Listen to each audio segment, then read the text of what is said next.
Chapter 1. A Golden Glow.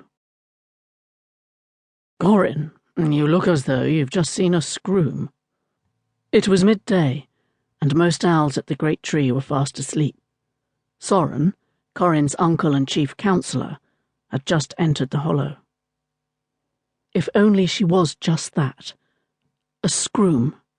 Coryn looked up from the ember in its teardrop-shaped iron cask that Bubo the blacksmith had made. So, it's Nyra again, Soren thought. There had been no sign of Nyra or any of the Pure Ones since Coryn had retrieved the ember and defeated the Pure Ones in the Beyond. Nyra had escaped. Most owls believed that she was as good as dead, her troops virtually destroyed, and the ember safe in the talons of Coryn, youthful but canny leader. The balance of power had at last changed, but Coryn was still haunted by her, and he imagined always would be, whether she was dead or alive. Of late, he had become even more obsessed.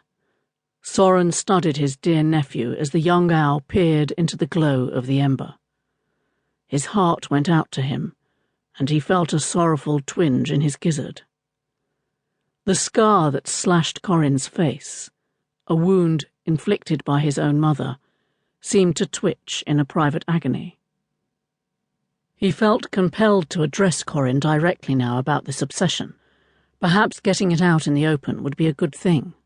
Coryn, first of all, there is no evidence that she is still alive, and second, even if she is, with all her forces all but annihilated, she can be of little danger. Coryn jerked his head around, unlocking his gaze from the glow. But, Uncle, Nyra is no mere evil owl, and if, Soren broke in testily, I know, Coryn, I read the legends too. If she is a hagsfiend— No, Uncle, perhaps not a full-blown hagsfiend, but a relic from that ancient time, who through some twist of fate or nachtmagen was reborn into this one. And if this is true— He hesitated. Well, you know what I said when we finished reading the first legend of Grank the Collier. Yes, Soren knew. Coryn had concluded that if his mother had the taint of a hagsfiend's blood, then his own blood must be cursed as well.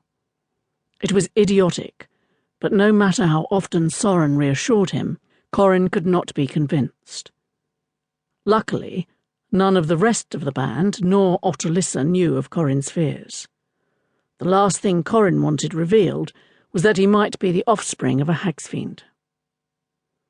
So you saw something in the glow of the ember, I assume? Soren asked. Coryn looked up and blinked with a sudden curiosity. Why are you here with me, and not in your own hollow with Pelly and your little chicks? It's daytime. You should be sleeping. I'm not sure. A dream? Coryn asked. Maybe. Soren shut his eyes for several seconds, as if seeking patience, or perhaps the right words. You know how it is.